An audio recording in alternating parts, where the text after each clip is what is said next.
DAPPMA and Petroleum Products Marketers Association suspend shutdown of operations. Presidential candidates back Buhari on unsigned electoral law. Senator Benga Shafar confirms progressive senators will back veto of the electoral bill. In international news, a weekend of violent protests in France, Macron to address nation. And in sports, Flying Eagles battle Niger in Waffle Cup on Sunday.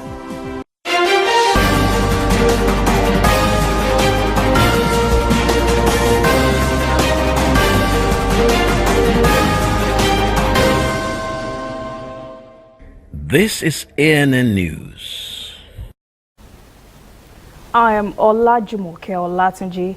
DAPPMA and Petroleum Products Marketers Association has suspended the planned shutdown of depots across the country. The association had earlier ordered its members to stop loading petroleum products from midnight last night.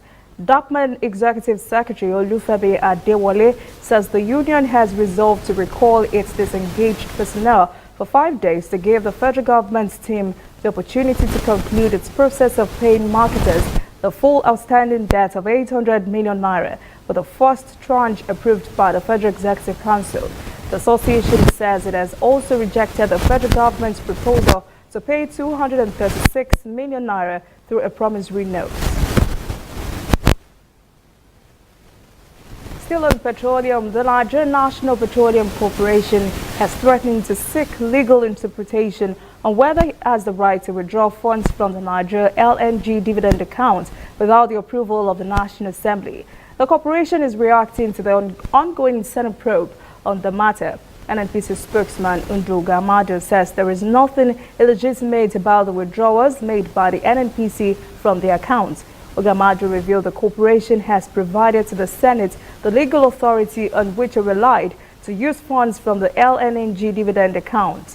The Nigeria LNG Limited was incorporated as a private company owned by 4 shareholders, with the federal government represented by NNPC, which controls majority shares of 49%. Others are Shell Gas BV with 25%, Total Gas with 15%, and Eni International with 10%.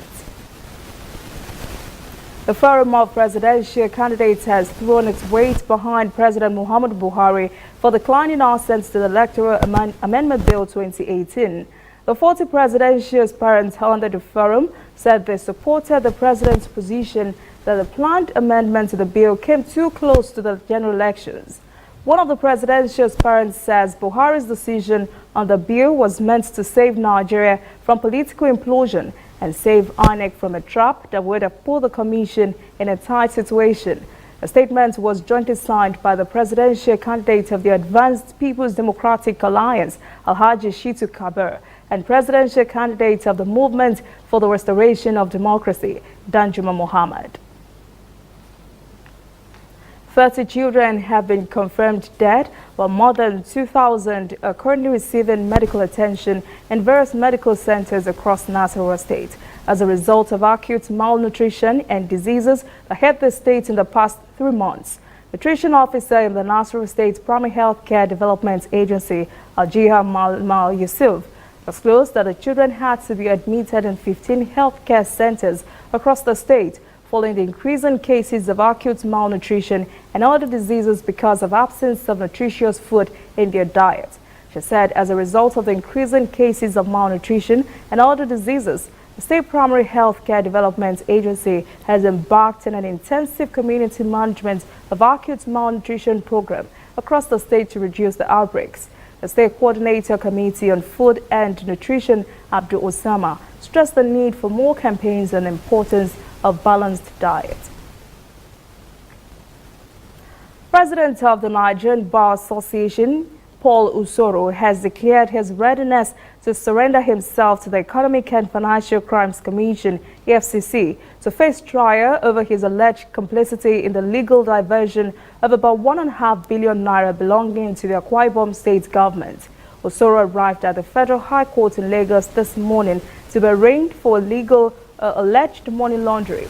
Nigeria's anti-graft agency, the Economic and Financial Crimes Commission, EFCC, had accused Usoro of this offense.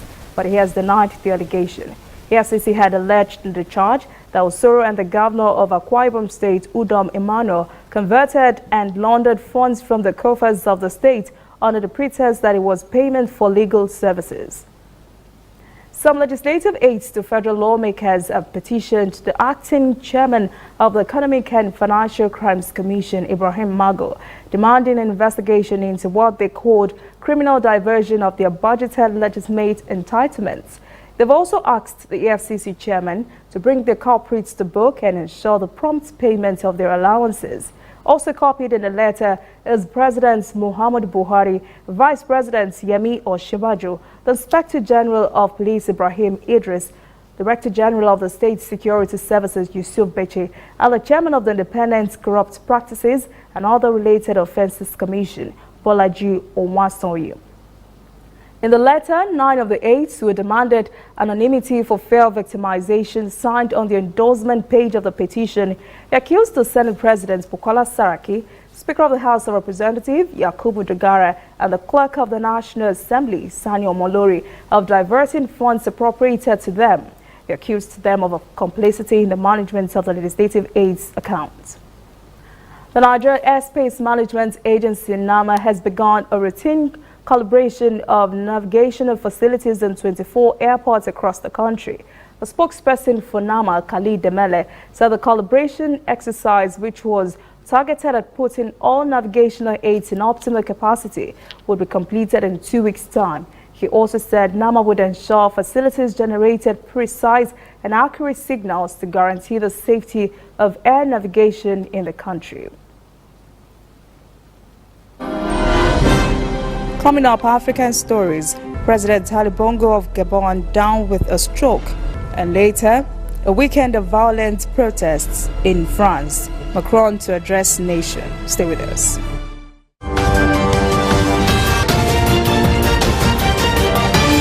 You are watching ANN.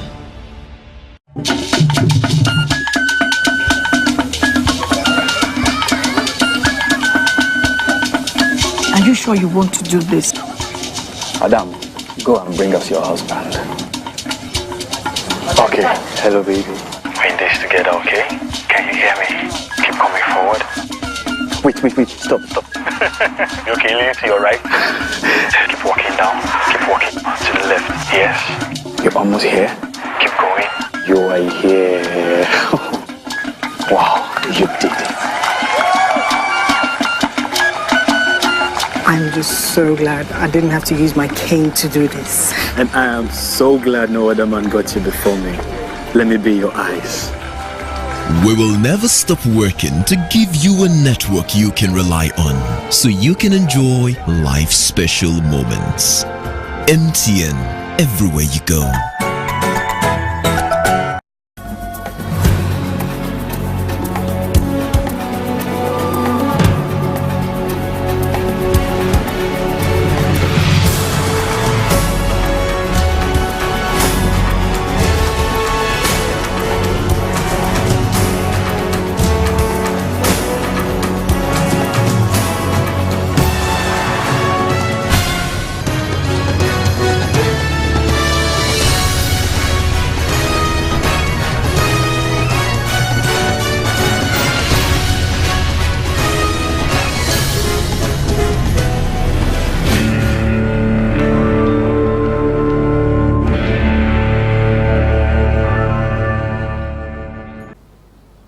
Welcome back. This is ANN News and African Stories. It has been revealed that 59-year-old Gabonese President Ali Bongo has suffered a stroke. This first official statement on the president's health was given by Vice President Pierre Maganga. Bongo has been hospitalized since October. Bongo left hospital earlier this month in Morocco and has chosen to convalesce at the private residence in Rabat, Morocco's capital. An official statement says President Bongo has suffered a cerebrovascular accident, or CVA, commonly known as a stroke. A high-level delegation, including the vice president, had visited Ali Bongo in Rabat last week. Rumors emerged of Bongo's condition after the government gave no official word on the state of his health. Some even went as far as reporting he was incapacitated or that he had died. South Africa has suspended its diplomatic relations with Rwanda and recalled its envoy from Kigali. A short-lived normalization of relations faltered after South Africa complained of insults flung by the Rwanda government at its international relations and cooperation minister, Lindiwe Sisulu.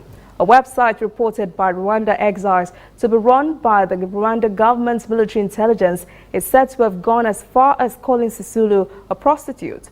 Rwandan Deputy Foreign Minister is also reported to have tweeted some messages South Africa found offensive. Sisulu suspended the normalization of relations after the prostitute's insult. Although Sisulu's spokesperson has denied the suspension of the normalization of relations between South Africa and Rwanda that was ordered in March by both Presidents Cyril Ramaphosa and Paul Kagame. He confirmed that South Africa has recalled George Twala as High Commissioner to Rwanda. Two Cameroonian law graduates who are now musicians have been traveling through the country's English-speaking regions singing messages of peace they believe will touch the rebels and help end the separatist conflicts there. The singers started their group in October when they both lost family members and friends in a successionist struggle in the English-speaking regions. The duo sing in both English and French, reminding people about the grave repercussions of war and urging all sides to embrace peace. The conflict has claimed hundreds of civilian lives. Thousands have been internally displaced and thousands more have fled, many to neighboring Nigeria. At least 2 persons were reported killed in Togo over the weekend after security forces moved against protesters. Opposition has accused the government of using what it called regime soldiers. It says opened fire on the demonstrators. At least 2 persons were killed in clashes between Togo's security forces and protesters. Authorities reported finding a dead protester in Lome with an open wound in its left eye that indicated a bullet entry. Another dead body was also reported, this time with no bullet wounds. The protest intensified after the government called for parliamentary elections to be held in late December. Opposition is against the polls. It has demanded reforms of the National Electoral Commission and a 2-term limit for presidents. Kenya's President Uhuru Kenyatta says the government is committed to improving the country's civil aviation infrastructure. He credited the industry with enhancing the country's economy and national development. He said at the 11th Forum of the International Civil Aviation Organization Air Services Negotiation meeting in Nairobi that the aviation industry contributes 0.4% to the country's GDP. He also said the Jomo Kenyatta International Airport in Nairobi provides 17,000 direct and more than 500,000 indirect jobs. Kenyatta said about 8 in 10 tourists visiting Kenya use air transport. He said this is some of the reasons his government is committed to investing in aviation infrastructure to help the industry play its critical role in the economy. Pupils at Mitchell Plain School of Skills in Cape Town can now take advantage of counseling services made available after a double murder outside the matric dance venue on Friday. Police say 2 men were gunned down shortly after dropping off a pupil for the event. The gunman had not been identified. Police say no motives have been ruled out and the detectives are investigating all possibilities. Spokesperson for Western Cape Education Department, Jessica Shelver, said none of the students were hurt, but they're extremely traumatized. When we return, international news, a weekend of violent protests in France, Macron to address nation, and later sports, Flying Eagles battle Niger in Waffle Cup on Sunday.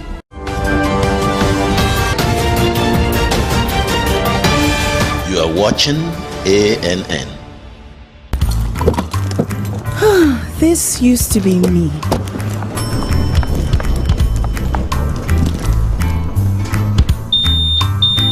But that was before I got the perfect bag. It's handy and easy to use. All I need in one compact space, just like my MTN Extra Value plan. I used to get one plan for my calls and then try to remember which data plan worked for me. Roaming was a totally different ballgame. Not anymore. I've got the MTN Extra Value all-in-one plan. If you're a data buff like me, you get extra data with some talk time. And if you like to make calls, you get extra talk time with some data.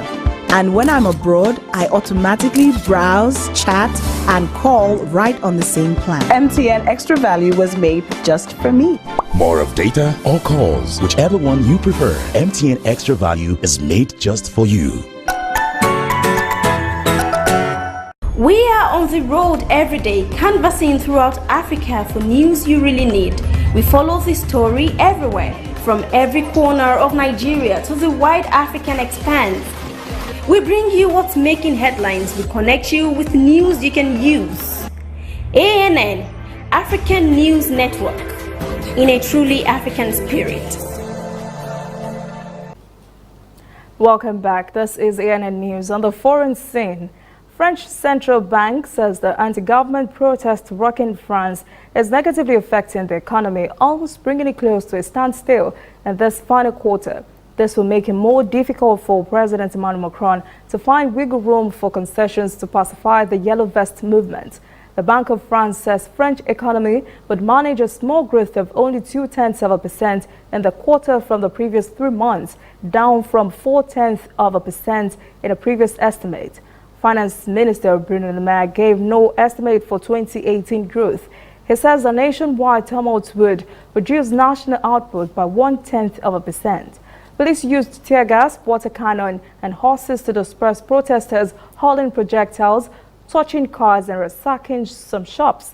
They encountered less violence than the previous Saturday, when the capital encountered its worst violence since the 1968 student uprising. Macron is meeting with union leaders and employers groups today, Monday. He will address the nation this evening. Huawei Chief Financial Officer Meng Wanzhou, who was arrested by Canadian authorities last week at the request of a United States, is in a Canadian court fighting for her freedom. Meanwhile, Beijing is exerting pressure against prosecutors' claims she cannot be trusted. Court documents show the U.S. has accused her of misleading multinational banks about Huawei's control of a company operating in Iran. The U.S. claims she puts the bank at the risk of violating U.S. sanctions and incurring severe penalties. Officials allege Huawei was trying to use the bank to move money out of Iran. Canada prosecutors argued against giving Meng bail while she awaits extradition to the United States. Court documents released on Sunday showed Meng saying she should be released on bail while awaiting the extradition hearing because she suffers from severe hypertension and fears for her health while incarcerated in Canada. She says she's innocent of the allegations and will contest them in a U.S. trial. China has strongly criticized her detention and demanded her immediate release, threatening consequences for Canada if it does not. Cable news network CNN is reporting that Khashoggi's last words were, quote, "I can't breathe," end quote. These words has ended up in the hands of a Saudi hit squad at the country's consulate in Istanbul. CNN credits the information to a source briefed on the investigation and who has read a translated transcript of an audio recording of Khashoggi's painful last moments. During the course of the gruesome scene, the source describes Khashoggi struggling against a group of people determined to kill him. The source said Khashoggi was saying, "I can't breathe, I can't breathe, I can't breathe." The transcript notes the sounds of Khashoggi's body being dismembered by a saw, as the alleged perpetrators advised to listen to music to block out the sound. This revelation is likely to force a different strategy from the Trump administration that is determined to distance Crown Prince Mohammed bin Salman from the murder. It also contradicts Saudi explanation that Khashoggi's death was a rogue operation that went horribly wrong. Meanwhile, Saudi Arabia Foreign Minister has ruled out the extradition of suspects in the murder after Istanbul's prosecutor filed warrants of arrest of 2 Saudi former senior officials. British Prime Minister Theresa May has abruptly decided on Monday to pull a parliamentary vote on a Brexit deal. This throws a monkey wrench in Britain's plan to leave the European Union on the eve of the vote. May has repeatedly been warned by members of the parliament she faced the rout. There has been no official denial of the report. This move throws UK's exit from the European Union into chaos, with possible options including a disorderly Brexit with no deal, another referendum on EU membership, or a last-minute renegotiation of May's deal. May's own position as Prime Minister could face a swift challenge. Main opposition Labour Party leader Jeremy Corbyn said the United Kingdom no longer had a functioning government. A small Northern Irish party which props up May's Conservative minority government called the situation a shambles. Scottish nationalists pledged to support a vote to bring down the government. All this has helped to weaken the British pound sterling to its lowest level since June 2017. If May stays in power, she could seek to get a better deal from the EU at a summit on Thursday in the hope of putting it before Parliament at a later date. Up next, sports. Flying Eagles battle Niger in Waffle Cup on Sunday. Stay with us.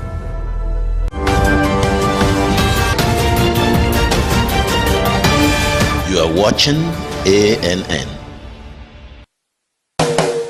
If you know fit go internet or follow for Twitter, you know fit snap photo send or get it photo send. Now because you dey use Palasa, your phone no dey answer. See me see wahala. My brother, go get smartphone, yeah. Drop that Palasa phone. Phone wey no go for your hand, yeah. Drop that Palasa phone. Phone wey no fit take selfie. Drop that Palasa phone. No be correct phone, yeah. Drop that Palasa phone. Upgrade to a smartphone today and get double data for 6 months on any MTN data bundle you buy. Simply purchase a smartphone from any store, anywhere in Nigeria, or bring your current smartphone from any network. Insert your MTN SIM card to start enjoying your double data bonus. Offer is open to all new and existing MTN subscribers. Join the largest smartphone movement today. Make it up for your hand, that's Palasa phone. Whether in your house, at your office, on your phone or online, we are there. We have the facts behind the headlines. We cut to the chase with the news you really need. We cover every angle. We are the bigger, better news network. We are African News Network. ANN. Watch ANN News on MITV from a truly African spirit. Welcome back. This is ANN News in Sports. The national under-20 team will begin their campaign in the Waffle Under-20 Cup of Nations tournament in Lomé, Togo on Sunday as they square up with the junior men of Niger Republic. The Nigerian side beat the Black Satellites of Ghana 1-0 on Friday in the opening match of Group B. Host Togo had Group A that also has Burkina Faso, Senegal and Mali, while the withdrawal of Benin Republic depleted Nigeria's Group B. After playing Niger on Sunday, the Flying Eagles will play rivals Ghana on Wednesday. England forward Raheem Sterling has accused the British press of encouraging racism in football with their portrayal of young black footballers. The 24-year-old English winger stated this after alleged racist abuse was hurled at him by Chelsea fans during City's 2-0 defeat at Stamford Bridge on Saturday. The Manchester City forward posted this on his Instagram page on Sunday, stating he was not surprised when the supporters made the racist remarks. Reports also say the Metropolitan Police and Chelsea Football Club are investigating the allegation. Why can't we just all get along? That is ANN News this evening. Thank you for joining us. For details of this and other stories, visit the website annafrica.net. Conversation continues on the social media platforms Twitter, Instagram, and Facebook at ANN Africa TV. I am Olajumoke Olatunji. Have a pleasant evening.